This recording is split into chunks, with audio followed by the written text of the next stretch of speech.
I come from a country of roads, a place called the United States of America, where the roads tie together 3,000 miles of desert and mountain and valley.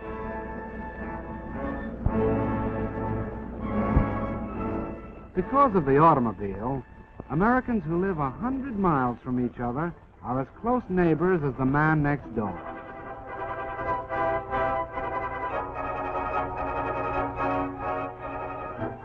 Long before my time, the look of the landscape was already changing.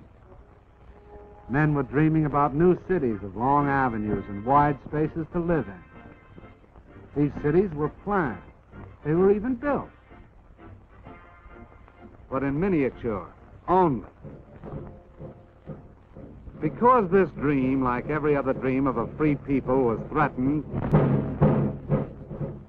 the men of my country went to war.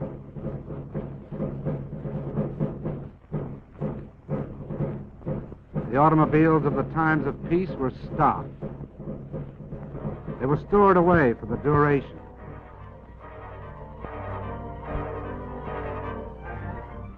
A new kind of army mule on wheels was needed to keep up with the motor divisions that took to the highway. And that's what I was going to be. The job of figuring me out was given to the automobile industry. Every year, men like these had designed a new and more beautiful collection of cars. These new models were presented like debutantes at auto shows that were the social events of the season. In the hands of these experts, there was no telling just what I might turn out to be. A beautiful sedan, maybe, with all the gadgets and devices. A handsome roadster. Maybe a peacock. They worked on me and worked, and finally, here's what came out. Can this be an automobile, men wondered? Looks more like a four-wheel Beetle, one of them said.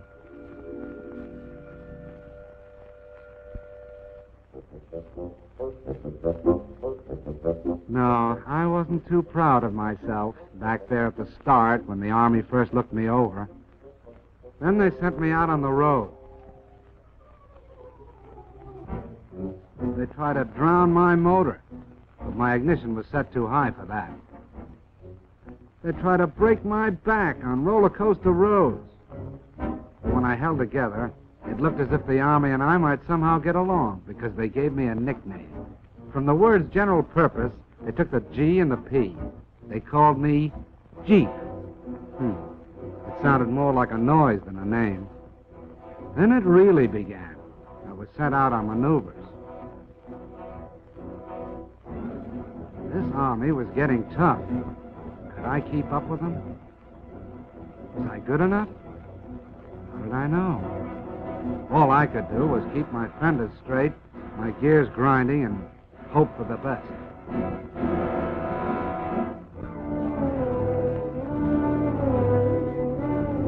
And the things they asked me to do, like rivers, for instance. I had to be light enough to cross water in my own canvas tarpaulin. Lucky I didn't weigh more than 2,200 pounds. And it was lucky that I wasn't any bigger than 11 feet long and 5 feet wide and 3 feet high. Because when the outfit took to the air, they expected me to go right along with them.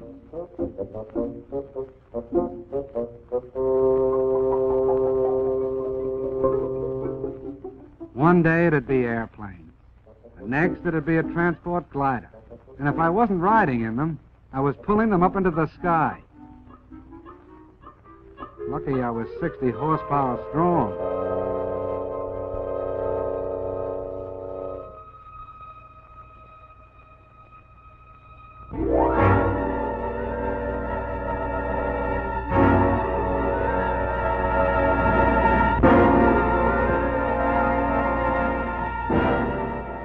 The Army was getting tougher, preparing itself for the big offensives that were coming. And I had to get tougher to keep up. I'll say one thing. No matter what they asked me to do, pull cannon, break my own road through the underbrush, or keep moving at better than 70 miles an hour, it was no worse than what my driver was ready to do himself. The American soldier and I got along fine, like a good rider and a horse. We got to be pals. But even so, I had my doubts. Most of the machines around me had proved themselves in battle. I was still on probation.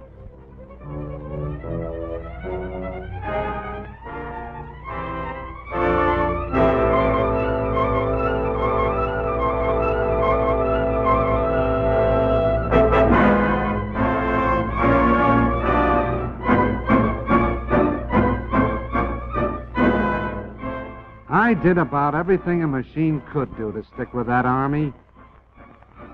Stood up to gunfire and mounted a gun of my own. I laid down smoke to hide the tanks that followed. I helped out wherever I could.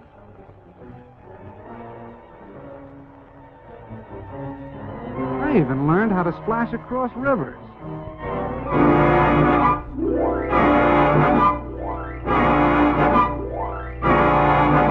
With a boat arrangement built around my middle. But I didn't know yet whether I was accepted until all of a sudden I found myself in mass production.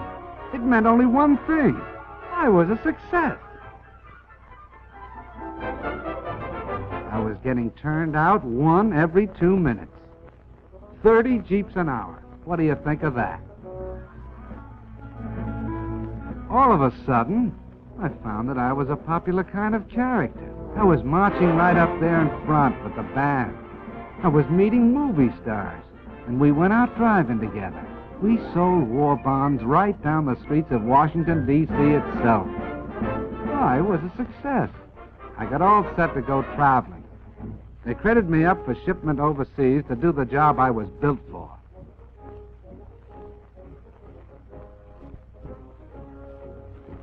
I was sent over by the thousands. And I traveled with the guy I liked best, my pal, the soldier. Wherever he goes, I go. And let me tell you, we land together on a lot of different shores.